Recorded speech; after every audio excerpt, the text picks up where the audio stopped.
Sorotan yang pertama ini terkait dengan kasus pembunuhan di Padang Pariaman, Sumatera Barat. NKS, seorang gadis berusia 18 tahun tewas saat sedang menjajakan gorengan.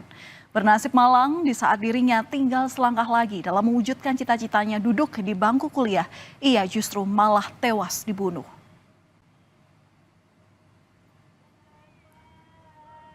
Inilah visual dari sosok perempuan yang diduga merupakan korban berinisial NKS saat tengah menjajakan gorengannya.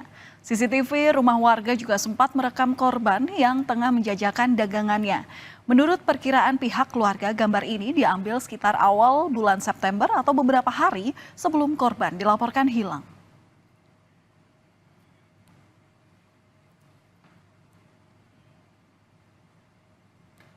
Rutinitas berjualan gorengan ini sudah dilakukan NKS sejak SMP. Awalnya sekedar menitipkan gorengan di kantin-kantin sekolah. NKS lalu menjual gorengan dengan berkeliling. Usai pulang sekolah, NKS ini menjajakan gorengan keliling kampung dengan jalan kaki sejak pukul 4 hingga 6 sore. Berkeliling hingga 3 sampai 5 km tak jadi masalah bagi NKS asalkan bisa menabung untuk melanjutkan pendidikan. Sang ayah yang awalnya sempat melarang NKS untuk berjualan gorengan akhirnya luluh karena kegigihan NKS. Korban ini dikenal ramah dan baik hati, di mana NKS ini dikenal sebagai murid yang berprestasi. Aktif di ekstrakurikuler pencaksilat, NKS kerap membawa pulang sejumlah medali dan piagam penghargaan.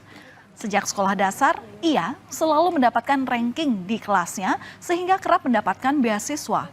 Bahkan tahun ini korban mendapatkan beasiswa untuk bisa melanjutkan kuliah di salah satu universitas di Kota Pariaman. Sebelum ditemukan tewas terkubur, NKS ini sempat dilaporkan hilang oleh keluarganya. Jadi pada hari Jumat di tanggal 6 September, seperti biasa NKS ini berjualan gorengan untuk keliling kampung pada pukul 4 sore. Namun tak seperti biasanya pada pukul 8 malam korban ini justru tak kunjung pulang ke rumah. Warga di sekitar mengaku melihat NKS pada pukul 6 sore. Keluarga pun mulai mencari keberadaan NKS. Namun hingga Sabtu 7 September atau keesokan harinya dini hari, pencarian keluarga tak mendapatkan hasil hingga akhirnya keluarga korban melaporkan kasus ini ke polisi. Setelah dilakukan pencarian secara intensif, korban akhirnya berhasil ditemukan pada Minggu sore. Namun korban NKS ini ditemukan dalam kondisi tak bernyawa dan terkubur di area perkebunan yang hanya berjarak 500 meter dari rumahnya. Gelang korban dan kotak dengan kondisi barang dagangan yang berserakan jadi petunjuk ditemukannya korban.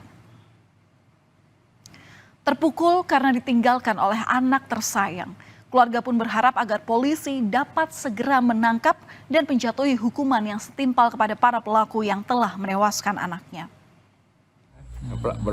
Pelakunya itu aja harapan saya ya, macam mana anak saya diapannya kan ya dihukum lah dia. Polisi terus melakukan penyelidikan, identitas terduga pelaku pun telah dikantongi.